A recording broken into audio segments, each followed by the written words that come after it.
സാറേ, ഈ ബജറ്റ് സമ്മേളനത്തിന് തൊട്ട് മുമ്പുള്ള ബ്രീഫിങ്ങിൽ മോദി പതിവിലേറെ രോഷാകുലനായി കാണപ്പെട്ടു.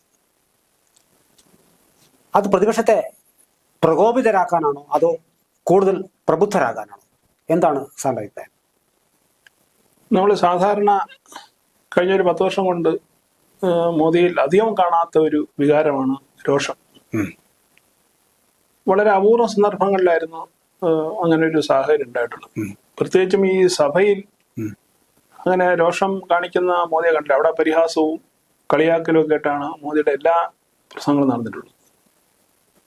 പക്ഷേ കഴിഞ്ഞ ആദ്യ സമ്മേളനത്തിൽ 18ാം ലോക്സഭയുടെ ആദ്യ സമ്മേളനത്തിൽ ഈ നമ്മുടെ രാഷ്ട്രപതിയുടെ നയപ്രഖ്യാപനത്തിന്റെ ചർച്ച കഴിഞ്ഞിട്ടുള്ള മറുപടിയിൽ സാർ ശ്രദ്ധിച്ചിട്ടുണ്ടാവും. ശ്രദ്ധിച്ചു. കാരണം ലോകം മൊത്തം ശ്രദ്ധിച്ചാണ്. ലോകത്തിന്റെ മുന്നിൽ നമ്മൾ നാണം കെട്ട ഒരു ദിവസം കൂടിയാണ്. കാരണം 2.5 മണിക്കൂർ, ഏതാണ്ട് 2 മണിക്കൂറും 20 മിനിറ്റോളാണ് പ്രധാനമന്ത്രി സംസാരിച്ചത്. അത്രയും സമയം അദ്ദേഹം സംസാരിച്ച് എണീറ്റത് മുതൽ നിർത്തുന്നത് വരെ ബഹളം ഉണ്ടാക്കിയവരാണ് പ്രതിപക്ഷം. അത് പല ടൈപ്പ് സാധാരണ കൂക്കിവിളി ഉണ്ടായിരുന്നു, കൈകൊട്ടിക്കളി ഉണ്ടായിരുന്നു, തിരുവാതിര, അങ്ങനെ എല്ലാ പരിപാടിയും പരമാവധി ഡിസ്റ്റർബൻസ് അവരുണ്ടാക്കാൻ ശ്രമിച്ചു. അത് അന്ന് അദ്ദേഹം ഒന്നും പറഞ്ഞില്ല. അതിന്റെ രോഷം അദ്ദേഹം തീർത്ത് നിന്നാണ്. കുറച്ച് ഉപദേശം കൂടി കളർത്തിയെന്നാണ്. അതെ, ഉപദേശം. അത് ഒരു കാര്യം ശ്രദ്ധിക്കേണ്ടത്, അദ്ദേഹം ഇന്ന് പറഞ്ഞത് രാജ്യത്തെ പ്രധാനമന്ത്രിക്ക് ജനങ്ങളോട് കാര്യങ്ങൾ പറയാൻ പ്രതിപക്ഷം സമ്മതിച്ചില്ല. നയപ്രഖ്യാപനം നടന്ന പിന്നെ രാഷ്ട്രപതിയുടെ അല്ലല്ലോ, സർക്കാരിന്റെ ആണല്ലോ രാഷ്ട്രപതി വായിക്കുന്നത്. അപ്പൊ സർക്കാരിന്റെ തലവൻ എന്ന് പറഞ്ഞ പ്രധാനമന്ത്രിയാണ്. അദ്ദേഹത്തിന് എന്തും പറയേണ്ടത് ജനത്തോടാണ്. അത് പ്രതിപക്ഷം വന്ന് സഭയെ പറഞ്ഞാൽ അത് കേൾക്കുന്ന ജനമാണ്. നമുക്ക് തമ്മിലിരുന്ന് വർത്തമാനം പറയാൻ പറ്റുന്ന ഒരു സ്ഥലമല്ലല്ലോ സഭ എന്ന് പറയുന്നത്. അവിടെ നമ്മൾ എന്ത് പറഞ്ഞാലും, പ്രതിപക്ഷം പറഞ്ഞാലും ഭരണപക്ഷം പറഞ്ഞാലും പ്രൈം മിനിസ്റ്റർ പറഞ്ഞാലും അതെല്ലാം ജനത്തോടാണ്. 150 കോടി ജനത്തോടാണ് ഇവരെല്ലാവരും സംവദിക്കുന്നത് ഈ സഭയിൽ കൂടി. അതൊരു മീഡിയമാണെന്ന് മാത്രമേ ഉള്ളൂ. അവിടെയാണ് ഇദ്ദേഹത്തിന്റെ പ്രസംഗം തടസ്സപ്പെടുത്താൻ വേണ്ടിയിട്ട് ഇവര് നിരന്തരം, അത് രാഹുൽ ഗാന്ധി തന്നെ അതിന് മുൻകൈ എടുക്കുകയായിരുന്നു. നമ്മൾ പിന്നീട് വന്ന വീഡിയോയിലൊക്കെ അത് കണ്ടു. പക്ഷെ രാഹുൽ സംസാരിച്ചപ്പോൾ ഇതുണ്ടായില്ല. രാഹുൽ സംസാരിച്ച സമയത്ത് സൈലൻസ് ആയിരുന്നു. ഭരണപക്ഷത്തു നിന്ന് ഒരാൾ പോലും രാഷ്ട്രത്തെ ഉണ്ടാക്കിയില്ല. എല്ലാവരും മര്യാദയ്ക്ക് ഇത് കേട്ടോണ്ടിരുന്നു. അതുകൊണ്ടാണ് ഇന്ന് അത് മോദിക്ക് പറയാൻ സാധിച്ചത്. ഇതിനെയാണ് നമ്മൾ ഈ എന്താണ് ഈ ജനാധിപത്യത്തിലെ ധാർമ്മികത എന്ന് പറയുന്നത്. ജനാധിപത്യത്തിലെ ധാർമ്മികതയാണ് ഭരണപക്ഷം അന്ന് കാണിച്ചത്. പ്രതിപക്ഷ നേതാവ് സംസാരിക്കുമ്പോൾ അത് രാജ്യം ആഗ്രഹിക്കുന്നുണ്ട്, അദ്ദേഹം എന്താണ് പറയുന്നത് എന്ന് കേൾക്കാൻ ജനതയ്ക്ക് അവകാശമുണ്ട്. ആ അവകാശത്തെ ഭരണപക്ഷം നിഷേധിച്ചില്ല. അതേസമയം പ്രധാനമന്ത്രി സംസാരിക്കാൻ ശ്രമിച്ചപ്പോ ഈ പ്രതിപക്ഷ അടക്കം അയാൾക്ക് ഇച്ചിരിയെങ്കിലും നാണുണ്ടെങ്കിൽ അയാൾ ഇതിൽ പങ്കെടുക്കാൻ പാടില്ല. അയാൾ എന്താ ചെയ്തത്? ഇവരെല്ലാം ഇറക്കി വിടുകയായിരുന്നു. പക്ഷെ മറിച്ച് നിങ്ങൾ മിണ്ടാതിരിക്കണം, നമ്മുടെ പ്രധാനമന്ത്രി സംസാരിക്കട്ടെ, അത് ജനങ്ങൾ കേൾക്കട്ടെ എന്ന് പറഞ്ഞിരുന്നെങ്കിൽ രാഹുലിന്റെ ഗ്രാഫ് ഏത് അളവിൽ ഉയർന്നു, മോദിയേക്കാൾ മുകളിൽ ഒരു നിമിഷത്തേക്കെങ്കിലും അല്ലെങ്കിൽ ഒരു മണിക്കൂറെങ്കിലും അദ്ദേഹത്തിന് ഉപരിയായി നിന്നാണ്. അതിന് രാഹുലിന് കഴിയാതെ. മാത്രമല്ല അന്ന് ആ അദ്ദേഹത്തിന്റെ പ്രസംഗം മുഴുവൻ കണ്ട ആളാണ് ഞാൻ. അന്നത്തെ പ്രൊസീഡിങ്സ് മൊത്തം കണ്ട ആളാണ്. ഞാൻ കണ്ടിരുന്നു. അതില് 7 or 8 തവണ പ്രധാനമന്ത്രിക്ക് വെള്ളം കുടിക്കേണ്ടി വന്നു. അതെ, എന്നിട്ട് ആ വെള്ളം ഈ കൂക്ക് വിളിക്കുന്നവർക്ക് കൊടുക്കുകയും കുടിച്ചു. എന്തുകൊണ്ടാണ്? എന്നിട്ട് ഇതേ പിന്നെ വിഷ്വൽസ് എടുത്തിട്ട് കോൺഗ്രസിന്റെ ട്വിറ്റർ ഹാൻഡിലുകൾ പ്രധാനമന്ത്രിയെ ട്രോൾ ചെയ്യാനും ശ്രമിച്ചു. കാര്യം പിന്നെ രാഹുൽ ഗാന്ധി മുമ്പ് വെള്ളം കുടിച്ച് പരവശനായ പിന്നെ പ്രധാനമന്ത്രി എന്നൊക്കെ പറഞ്ഞിട്ട്. പക്ഷെ വാസ്തവം മറ്റൊന്നാണല്ലോ. കേരളത്തിലെ എംപിമാർ വാങ്ങി കുടിച്ചു. ഭയപീഡനാണെന്ന് നമ്മൾ കേൾക്കുന്നു. പുള്ളിയാണ് ഫ്രണ്ടിൽ നിന്ന് ബോളം ഉണ്ടാക്കി പുള്ളിയെ കൊടുത്തതായിരുന്നു. പക്ഷെ ആ ഒരു കേർട്ടസി അദ്ദേഹം കാണിച്ചു. കാര്യം ഈ തൊണ്ട വരളുമ്പോഴുള്ള ബുദ്ധിമുട്ട് മോദി അന്ന് നന്നായിട്ട് മനസ്സിലാക്കി. 74 വയസ്സായ മനുഷ്യനാണ്. ഈ 52 വയസ്സായ ചെറുപ്പക്കാരൻ, ഈ യങ്സ്റ്റർ ഉണ്ടല്ലോ, 56 വയസ്സായ യങ്സ്റ്റർ എന്ന് പറയുന്നത്, അയാള് പിന്നെ 74 വയസ്സായ ഒരു മനുഷ്യരെ 2.5 മണിക്കൂർ എല്ലാവരും ഇടക്കിട്ട് പിടിപ്പിക്കുക. അതിനെ മറികടന്നിട്ട് ആണ് അദ്ദേഹം സംസാരിച്ചത്. സ്വാഭാവികമായിട്ടും നമ്മളായാലും കുറച്ചു നേരം സംസാരിക്കുമ്പോഴത്തേക്ക് ഈ തൊണ്ടയ്ക്ക് പ്രശ്നം ഉണ്ടാവുമല്ലോ. അതന്ന് അദ്ദേഹം പറഞ്ഞു. ഇന്നാണ് അദ്ദേഹം അത് പറഞ്ഞത്. കാര്യം ഒരു മനുഷ്യന്റെ തൊണ്ട പിന്നെ ഇല്ലാതാക്കാൻ വേണ്ടിയിട്ട് കണ്ടത്തെ നശിപ്പിക്കാൻ വേണ്ടിയിട്ടാണ് അന്ന് അവർ 2.5 മണിക്കൂർ പിന്നെ ബഹളമുണ്ടാക്കിയത്, ഉച്ച വെച്ചത്, ഊക്കി വിളിച്ചത്. പക്ഷെ അതുകൊണ്ട് എന്താ സംഭവിച്ചത്? നഷ്ടം സംഭവിച്ചത് രാജ്യത്തിനാണ്. എന്താണ് പ്രധാനമന്ത്രി പറയുന്നതെന്ന് കേൾക്കാൻ ഇവര് അനുവദിച്ചില്ല. ആ രോഷമാണ് അദ്ദേഹത്തിൽ കണ്ടത്, ഈ തുടക്കത്തിൽ കണ്ടത്. പ്രധാനമന്ത്രിയുടെ ഏറ്റവും വലിയ പ്രത്യേകത എന്ന് പറയുന്നത് എന്താണ്? ഓപ്പൺ ടു ക്രിറ്റിസിസമാണ്. അത് എല്ലാ കാലത്തും അദ്ദേഹം പറയുന്നതാണ്. നിങ്ങൾ വിമർശിച്ചോളൂ, പക്ഷെ ആ വിമർശനം എന്താ ആവരുത്? നെഗറ്റീവ് ആവരുത്, വെറുപ്പാവരുത്. നിങ്ങൾ പ്രവർത്തിക്കുന്നതല്ല വെറുപ്പാണ്, വെറുപ്പിന്റെ രാഷ്ട്രീയമാണ് നിങ്ങൾ കാണിക്കുന്നത്. ഞാൻ എന്ന് പറയുന്ന വ്യക്തിയോടുള്ള നിങ്ങളുടെ വെറുപ്പ്. അല്ല, അതേപോലെ ഒരു സൂചന ഇന്നും അദ്ദേഹം കൊടുത്തിട്ടുണ്ടായിരുന്നു, പുതിയ അംഗങ്ങൾക്ക് വേണ്ടി സംസാരിക്കാൻ അനുവദിക്കണം എന്നൊക്കെ പറഞ്ഞു. എന്തുകൊണ്ട് അത് അങ്ങനെ അദ്ദേഹം പറയേണ്ടി വന്നത്?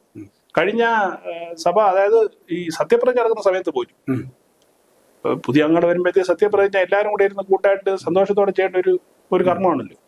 അവിടെ പോലും ഒരു ബഹളം ഉണ്ടാക്കി. സത്യപ്രതിജ്ഞയിൽ പോലും ചില ആൾക്കാർ ചില വാക്കുകൾ കുത്തിത്തിരിയാൻ ശ്രമിച്ചിരുന്നു. പല രീതിയിൽ അതിനെ ഈ പറഞ്ഞ മാനിപ്പുലേറ്റ് ചെയ്യാനുള്ള ശ്രമമൊക്കെ പലരുടെയും താല്പര്യം അത് പിന്നീട് ഒഴിവാക്കിയെന്ന് തോന്നുന്നു. ഇതിനെല്ലാം കാരണം എന്താണെന്നറിയുമോ? ഈ പറഞ്ഞ ബഹളം വയ്പ്പരും നേരത്തെ പറഞ്ഞതിനൊക്കെ കാരണം എന്ന് പറയുന്നത്, കോൺഗ്രസ് 98 സീറ്റ് ജയിച്ചു. അവർ സ്വപ്നം കാണാത്ത സീറ്റ് അവർക്ക് ഇപ്രാവശ്യം കിട്ടി. ഒരിക്കലും ചിന്തിച്ചില്ല. എന്നാ 50-ന് താഴെ നിന്ന് കഴിഞ്ഞ തവണ തട്ടിമുട്ടി 54-ലേക്ക് സ്ഥാനം എത്തി. ഒരു കാരണവശാലും അവർക്ക് എങ്ങും എത്താൻ കഴിയില്ല എന്നുള്ള ഒരു സാഹചര്യത്തിലായിരുന്നു അവർ രാഷ്ട്രീയം നേരിട്ടത്. അല്ല, സീറ്റ് വർദ്ധിച്ചുവെങ്കിലും 3-ാം തവണയെ തോറ്റു എന്നുള്ളതാണ്. പക്ഷെ അത് അവർ അംഗീകരിക്കുന്നില്ല. 99 അത് നമ്മൾ മുമ്പ് ചർച്ച ചെയ്തിട്ടുള്ളതാണ്. കാര്യം 99 അവരെ സംബന്ധിച്ച വിജയമാണ് കോൺഗ്രസിനെ സംബന്ധിച്ചിട്ട്. അവര് 242 സീറ്റ് വാങ്ങിയ BJP പരാജയപ്പെട്ടതാണ് കോൺഗ്രസ് ഇപ്പോഴും പറയുന്നത്, രാഹുൽ ഗാന്ധിയൊക്കെ പറയുന്നത്. അപ്പൊ അവർ ആ ഡിജിറ്റ്സിലല്ല അവർ ശ്രദ്ധിക്കുന്നത്. അവരെന്താ പറയുന്നത്, ധാർമ്മികമായി അവർ വിജയിച്ചു. അതെ, കാര്യം കുറച്ച് സീറ്റ് BJP കുറയ്ക്കാൻ കഴിഞ്ഞു, ഞങ്ങൾ കുറച്ച് കൂടി, അതുകൊണ്ട് ഞങ്ങളാണ് വിജയികൾ, നിങ്ങൾ പരാജിതർ. ഈ മനോഭാവത്തോടെയാണ് ഇവര് സഭയിൽ വന്നത്. വിജയപരാജയങ്ങൾക്ക് പുതിയ ഒരു ഡെഫിനിഷനാണ് അവർ കൊടുക്കുന്നത്. ആ ഡെഫിനിഷനാണ് സഭയിൽ വന്നത്. അങ്ങനെ വരുന്ന ആളുകൾ സ്വാഭാവികമായിട്ടും ഡിസ്റ്റർബൻസ് ഉണ്ടാക്കാനേ ശ്രമിക്കുള്ളൂ. കാര്യം ഞങ്ങൾക്ക് ശക്തി കൂടി എന്ന് അവർ തന്നെ പിന്നെ സമ്മതിച്ച്, അല്ലെങ്കിൽ ആ ഒരു വിശ്വാസത്തിൽ, ആത്മവിശ്വാസത്തിൽ വന്നിട്ട് ബഹളം ഉണ്ടാക്കുകയാണ് ചെയ്യുന്നത്. പക്ഷെ സംഭവിക്കുന്നത് പ്രധാനമന്ത്രി പറഞ്ഞതുപോലെ പുതിയ അംഗങ്ങൾ ഏതാണ്ട് വന്നിട്ടുള്ളതിൽ 35% പുതിയ അംഗങ്ങളാണ്. അതിൽ വലിയ മിടുക്കുകളൊക്കെ ഉണ്ടാവും. അവരുടെ ചിന്തകളും അവരുടെ ആശയങ്ങളും രാജ്യത്തിന് മുമ്പിൽ വയ്ക്കാനുള്ള അവസരം ഈ പാർട്ടികൾ കൊടുക്കുന്നില്ല എന്നുള്ളതാണ്. അതുകൊണ്ടാണ് അദ്ദേഹം രാഷ്ട്രീയ പാർട്ടി നിങ്ങൾ പറയേണ്ടതൊക്കെ പറഞ്ഞു. തെരഞ്ഞെടുപ്പിന് മുമ്പ് നിങ്ങൾ വെല്ലുവിളിച്ചു, നിങ്ങൾ വെറുപ്പിന്റെ രാഷ്ട്രീയം കളിച്ചു, അതൊക്കെ നിങ്ങൾ മറന്നേക്കൂ. കാര്യം ഇപ്പോൾ യാഥാർത്ഥ്യത്തിലേക്ക് നിങ്ങൾ തിരിച്ചു വരണം. കാര്യം ജനം നമ്മളെ തിരഞ്ഞെടുത്തു, നമ്മളെ ഭരിക്കാൻ നിങ്ങൾ അനുവദിക്കണം. ഭരിക്കാൻ അനുവദിക്കുന്ന ഒപ്പം തന്നെ നമ്മളോട് സഹകരിക്കുകയും വേണം. അങ്ങനെ സഹകരിച്ചാലേ ഈ വികസിത ഭാരതം എന്ന സ്വപ്നത്തിലേക്ക് പോകാൻ കഴിയത്തുള്ളൂ. അതിന് വേണ്ട എന്താ, നിങ്ങളെ കൂട്ടത്തിലുള്ള ആളുകളെ നിങ്ങൾ സഭയിൽ സംസാരിക്കാൻ അനുവദിക്കണം. സ്ഥിരം ചില ആളുകൾ തന്നെ ഇങ്ങനെ വർത്തമാനം പറഞ്ഞ് ബഹളം ഉണ്ടാക്കി പോകുമ്പോൾ അവരുടെ അവസരമാണ് നഷ്ടപ്പെടുന്നത്. അപ്പൊ കൂട്ടത്തിലുള്ളവരെ നിങ്ങളുടെ ശത്രുക്കളായി മാറുന്ന ഒരു സാഹചര്യം ദൈവം ഉണ്ടാക്കരുത് എന്നുള്ളൊരു ഉപദേശം പിന്നെ ഇന്ന് പ്രതിപക്ഷത്തിന് കൊടുത്തിട്ടുണ്ട്. മാത്രമല്ല 2029 ജനുവരി വരുന്നവർക്ക് ഇനി വീണ്ടും പഴയ കളികൾ കളിക്കാന്ന് പറഞ്ഞിട്ടുണ്ട്. തെരഞ്ഞെടുപ്പ് കളിച്ച കളികളെ ഈ ജനുവരി വരുന്നവർക്ക് 6 മാസം കിട്ടും. അപ്പോഴാണല്ലോ ഇനി അടുത്ത തെരഞ്ഞെടുപ്പ് വരും. അതുകൊണ്ട് ഈ 4 വർഷക്കാലം സർക്കാരിന്റെ നയങ്ങൾക്കൊപ്പം നിങ്ങൾ നിൽക്കണം. 140 കോടി ജനങ്ങളുടെ അഭിലാഷങ്ങൾ പൂർത്തീകരിക്കാനാണ് നമ്മൾ എല്ലാവരും ഇവിടെ വന്നിട്ടുള്ളത്, നമ്മൾ തെരഞ്ഞെടുത്ത് വിട്ടിട്ടുള്ളത്.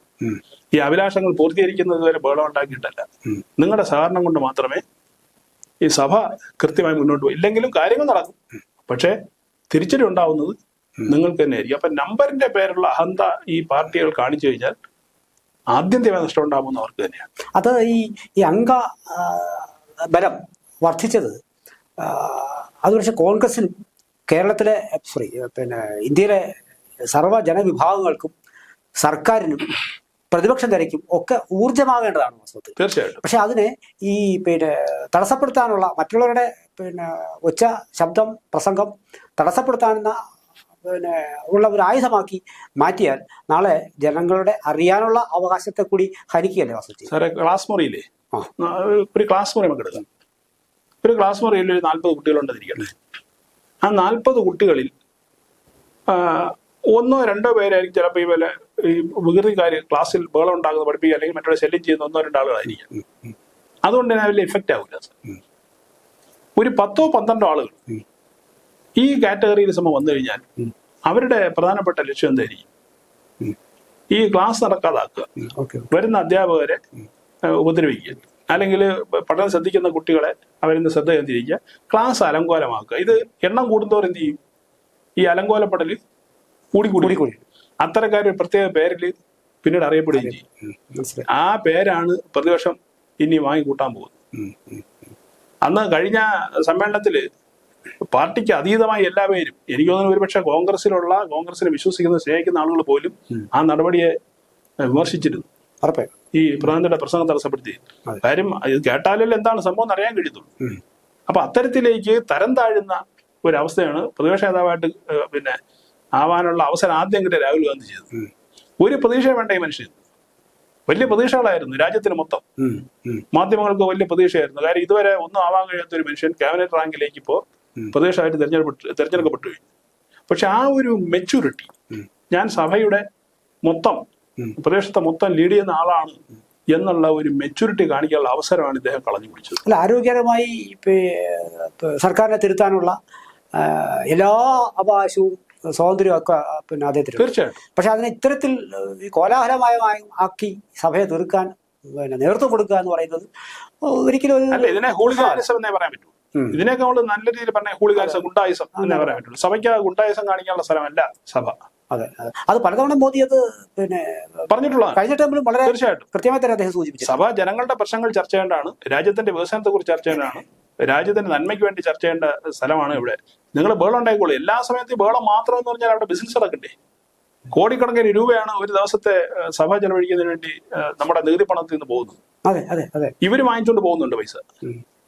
പക്ഷെ ആ വാങ്ങുന്ന കാശിനൊരു എന്താണ്, ഒരു അതിനോട് നീതി കാണിക്കണ്ടേ? അല്ലെ, ആരോഗ്യകരമായ ചർച്ചകളും വാഗ്വാദങ്ങളും നടക്കേണ്ടത് സഭയിൽ ബോയ്ക്കോട്ട് ചെയ്യുന്നത് പോലും അതിന്റെ സമയം എടുത്തു കഴിഞ്ഞാൽ ഒരു 5 വർഷം ഒരു പർട്ടിക്കുലർ പിന്നെ ഒരാള് എത്ര സമയം സഭയിൽ ഇല്ലായിരുന്നു എന്ന് നമ്മൾ പേരെടുത്ത് പറയണ്ട. അതിന്റെ കണക്കെടുത്ത് കഴിഞ്ഞാൽ നമ്മൾ പേടിച്ചു. അത്ര വലിയൊരു ഡിജിറ്റാണ് ആ സാധനം. 1 മണിക്കൂർ സഭ ചലിപ്പിക്കാൻ വേണ്ട തുക നമ്മൾ കണക്കൂട്ടി കഴിഞ്ഞാൽ അത് ഉപയോഗിക്കുന്നത് നഷ്ടപ്പെടുന്നതായിട്ട് കോടിക്കണക്കിന് രൂപയുടെ നഷ്ടമാണ് രാജ്യത്തിന്. ജനങ്ങളുടെ നികുതി പണമാണ് അതിന് പോകുന്നത്. അപ്പൊ ഇങ്ങനെ വന്നിരുന്ന ഷോ കാണിക്കാനുള്ള സ്ഥലമല്ല. പക്ഷേ പിന്നെ രാഹുൽ പോലും സഭയിൽ എത്ര ദിവസം ഉണ്ടായിരുന്നു? അതെ, എന്നൊക്കെ നമ്മൾ ഞെട്ടിപ്പിക്കുന്നവരാണ് പലപ്പോഴും പല മെമ്പേഴ്സ്. അപ്പൊ അതുകൊണ്ട് എന്റെ ഒരു അഭിപ്രായം എന്ന് പറയുന്നത്, മോദി ഇങ്ങനെയുള്ള മോദിയാണ് ഇനി ആവശ്യം. അതായത് രോഷം കാണിക്കേണ്ടത് രോഷവും, ദേഷ്യപ്പെടേണ്ട ദേഷ്യവും, ശകാരിച്ചും പോയില്ല എങ്കിൽ ഇനി മുന്നോട്ട് മോദിക്ക് പോക്ക് ബുദ്ധിമുട്ടാവും. എന്തായാലും വരും ദിവസങ്ങളിൽ ഇതുപോലുള്ള രോഷപ്രകടനങ്ങളും അതിനെ പിന്നെ പ്രതിപ്രവർത്തനങ്ങളും ഒക്കെ നമ്മൾ പിന്നെ കാണേണ്ടി വരും. പ്രത്യേകിച്ചും അംഗബലം കൂടിയ സാഹചര്യത്തിൽ അതാണ് ഏറ്റവും വലിയ വിജയം എന്ന് ചിന്തിക്കുന്നവർക്ക് സ്വാഭാവികമായിട്ടും ഇതിനുള്ള ഒരു ആക്കം കൂട്ടും. അത് എങ്ങനെ മോദി നേരിടും, അല്ലെങ്കിൽ പ്രതിപക്ഷം എങ്ങനെ മോദി നേരിടും എന്നുള്ളതൊക്കെ കാത്തിരുന്ന് കാണാം.